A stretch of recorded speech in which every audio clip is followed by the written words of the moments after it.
श्री गणेशाय नमः। श्री सीतारामचंद्राभ्याम नमः। श्री महर्षि वाल्मीकि परिणीत श्रीमद् वाल्मीकि रामायण बालकांड 30वां सर्ग।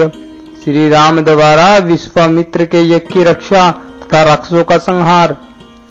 तदंतर देश और काल को जानने वाले शत्रुदमन राजकुमार श्री राम और लक्ष्मण, जो देश और काल के अनुसार बोलने योग्य वचन के मर्मज्ञ थे, कौशिक मुनि से इस प्रकार बोले। भगवान बताइए, आप हम दोनों यह सुनना चाहते हैं। भगवान बताइए, अब हम दोनों यह सुनना चाहते हैं कि किस समय उन दोनों निशाचरों का आक्रमण होता है, जबकि हमें उन दोनों को यज्ञ भूमि में आने से रोकना है। कहीं ऐसा न हो असावधानी में ही वह समय हाथ से निकल जाए। अंत उसे बता दीजिए। ऐसी बात कहकर युद्ध की इच्छा से उतावले हुए उन दोनों काकुत्स्थवंशी राजकुमारों की ओर देखकर वे सब मुनि बड़े प्रसन्न हुए और उन दोनों बंधुओं की बुरी बुरी प्रशंसा करने लगे। वे बोले, ये मुनिवर विश्वामित्र जी की यज्ञ की दीक्षा ले चुके हैं। ये मुनिवर विश्वामित्र जी की यज्ञ की दीक्षा ले चुके हैं। अंत अब मौन रहेंगे। आप दोनों रघुवंशी वीर सावधान होकर आज से 6 रातों तक इनके यज्ञ की रक्षा करते रहे। मुनियों का यह वचन सुनकर वे दोनों यशस्वी राजकुमार लगातार 6 दिन और 6 रात तक उस तपोवन की रक्षा करते रहे। इस बीच में उन्होंने नींद भी नहीं ली। शत्रुओं का दमन करने वाले वे परम धनुर्धर वीर संत सावधान रहकर मुनिवर विश्वामित्र के पास खड़े हो उनकी और उनके यज्ञ की रक्षा में लगे रहे। इसी प्रकार का कुछ काल बीत जाने पर जब 6ठा दिन आया, तब श्री राम ने सुमित्रा कुमार लक्ष्मण से कहा, सुमित्रा नंदन सुनो, तुम अपने चित्त को एकाग्र करके सावधान हो जाओ। युद्ध की इच्छा से शीघ्रता करते हुए श्री राम इस प्रकार कह ही रहे थे कि उपाध्याय ब्रह्मा, पुरोहित, उपद्रष्टा तथा अन्य रतिवजों से गिरी हुई यज्ञ की वेदी सहसा प्रज्वलित हो उठी। वेदी का यह जलना राक्षसों के आगमन का सूचक उत्पात था।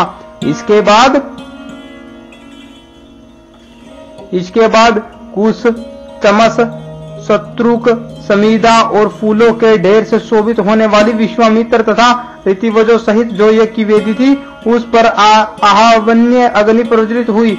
अग्नि का यह प्रज्वलन यज्ञ के उद्देश्य से हुआ था। अग्नि का यह प्रज्वलन यज्ञ के उद्देश्य से हुआ था। फिर तो शास्त्रीय विधि के अनुसार वेद मंत्रों के उच्चारण पूर्वक उस यज्ञ का कार्य आरंभ हुआ। इसी समय आकाश में बड़े जोर का शब्द हुआ, जो बड़ा ही भयानक था। जैसे वर्षा काल में मेघों की घटा सारे आकाश को घेर कर छाई हुई दिखाई देती है, उसी प्रकार मारीच और सुबाहु नामक राक्षस सब ओर से अपनी माया फैलाते हुए यज्ञ मंडप की ओर दौड़े आ रहे थे। उनके अनुचर भी साथ थे। उन भयंकर राक्षसों ने वहां आकर रक्त की धाराएं बरसाना आरंभ कर दिया। रक्त के उस प्रवाह से यज्ञ वेदी के आसपास की भूमि को भीगी हुई देख श्री रामचंद्र जी सहसा दौड़े और इधर उधर दृष्टि डालने पर उन्होंने उन राक्षसों को आकाश मार्ग में स्थित देखा।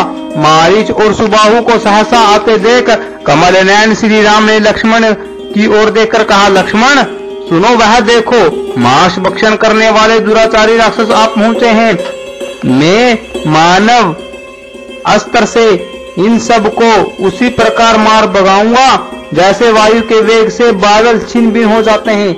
मेरे इस कथन में तनिक भी संदेह नहीं है। ऐसे कायरों को मैं मारना नहीं चाहता। ऐसा कहकर वेगशाली श्री राम ने अपने धनुष पर परम उदार मानव अस्त्र का संधान किया। वह अस्त्र अत्यंत तेजस्वी था। श्री राम ने बड़े रोष में भरकर मारीच की छाती में उस बाण का प्रहार किया। उस उत्तम मानव अस्त्र का गहरा आघात लगने से मारीच पूरे 100 योजन की दूरी पर समुद्र में जल में जा गिरा। सीतेशु नामक मानव अस्त्र से पीड़ित हो मारीच अचेत सा होकर चक्कर काटता हुआ दूर चला जा रहा था।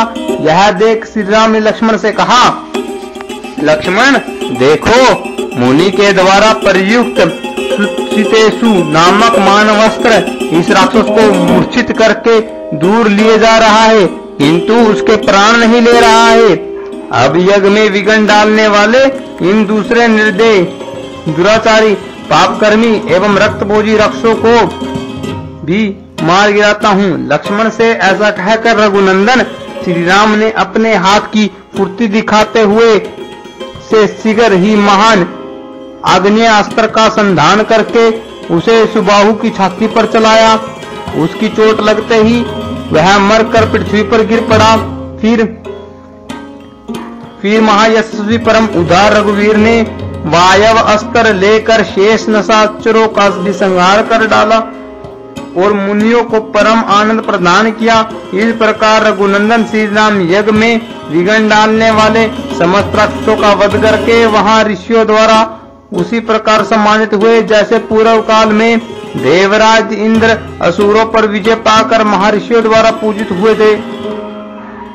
यज्ञ समाप्त होने पर महामुनि विश्वामित्र ने संपूर्ण दिशाओं को विघ्न बाधाओं से रहित देख श्री रामचंद्र से कहा, महाबाहो सुनो, मैं तुम्हें पाकर कृतार्थ हो गया। तुमने गुरु की आज्ञा का पूर्ण रूप से पालन किया है। महायशस्वी वीर सुनो, तुमने इस सिद्ध आश्रम का नाम सार्थक कर दिया है। इस प्रकार श्री रामचंद्र जी की प्रशंसा करते मुनि ने उन दोनों भाइयों के साथ संध्या उपासना की। इस प्रकार श्री वाल्मीकि निर्मित आर्ष रामायण आदि काव्य के बाल कांड में 30वां सर्ग पूरा हुआ।